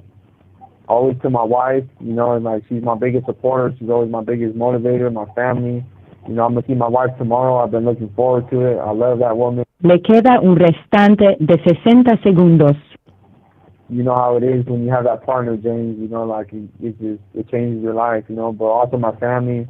You know, my friends, just everyone that ever invested in me. You know, and to the people out there that are hurting, man. Wherever you're at, however old you are, whether man, woman, girl, kid, it doesn't matter. You have worth, you know. So I just want people to know that you have value. You just got to find it, you know. But thank you, James. I appreciate this time, man. It's been a pleasure, and you know, I just wish you, your family, everyone good night. God bless everybody, and I look forward to talking to you again and doing this again. No doubt. Hey, right now, when it ends, when it cuts off, call me back. We won't be on the air, but I just want to talk to you off there for a moment. Okay. Yeah, so, hey, I want to go ahead and give out a shout-out to all our listeners. And like I say around here, life's like a candle. Once you blow it out, it's lights out. And with that, we are out. Buenas noches. Hey, Michael, hey, good night. And I'll go ahead and let him know that you send your thanks as soon as I talk to him, okay? So I'm going to go ahead and cut the stream and be on the lookout. We should be back either tomorrow or sooner than soon. You never know. All right, you guys go ahead and have a good night. Buenas noches.